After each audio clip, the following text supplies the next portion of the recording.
যুক্তরাজ্যের গৃহহীন বিষয়ক মিনিস্টারের পদ থেকে পদত্যাগ করেছেন বাংলাদেশি বংশোদ্ভূত ব্রিটিশ এমপি রুশনারা আলী। শুক্রবার নিজের ফেসবুক পেজে পদত্যাগপত্রে একটি ছবি প্রকাশ করেন। পরে ব্রিটিশ প্রধানমন্ত্রীর কার্যালয়ে 10 ডাউনিং স্ট্রিট এক বিবৃতিতে রুশনারা আলীর পদত্যাগের বিষয়টি নিশ্চিত করেছে বলে জানিয়েছে বিবিসি।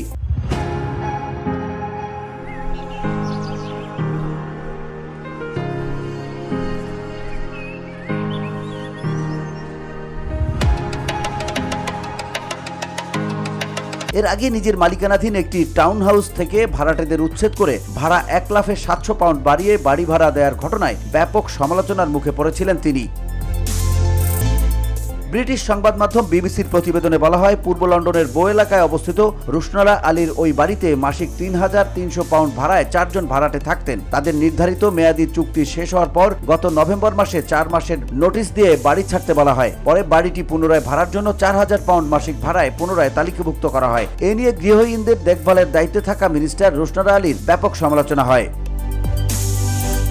উদ্ভূত পরিস্থিতিতে প্রধানমন্ত্রী কিয়ার স্টারমারকে পাঠানো পদত্যাগপত্রে রুশনারা আলী লিখেছেন, সরকারের উচ্চাকাঙ্ক্ষী কাজের পথে আমার অবস্থান যেন বিভ্রান্তির কারণ না হয়, সেজন্য আমি এই দায়িত্ব থেকে সরে দাঁড়াচ্ছি। তিনি আরও লেখেন, ভারাক্রান্ত হৃদয়ে আমি পদত্যাগ করছি। আমি দায়িত্ব পালনে আন্তরিক থেকেছি এবং আমার কাজের নথি তার প্রমাণ। তবে এখন এটা স্পষ্ট যে মন্ত্রিত্বে থাকলে তা সরকারের কাজের প্রতি মনোযোগে বিঘ্ন ঘটাবে। তাই আমি সিদ্ধান্ত নিয়েছি মন্ত্রিত্ব ছেড়ে দিচ্ছি।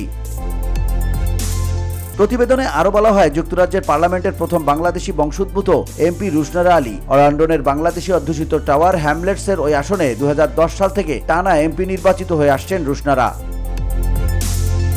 গত বছর অনুষ্ঠিত নির্বাচনে লেবার পার্টির প্রার্থী হিসেবে বাংলাদেশি অধ্যুষিত টাওয়ার হ্যামলেটস এলাকার বেথনাল গ্রিন ও স্টেপনি আসন থেকে তিনি পঞ্চমবারের মতো এমপি নির্বাচিত হন। পরে লেবার পার্টি সরকার গঠন করলে গৃহায়ন, কমিউনিটি ও স্থানীয় সরকার মন্ত্রণালয়ের পার্লামেন্টারি আন্ডার সেক্রেটারি হন Rushnara Ali. VOD Bangla news desk.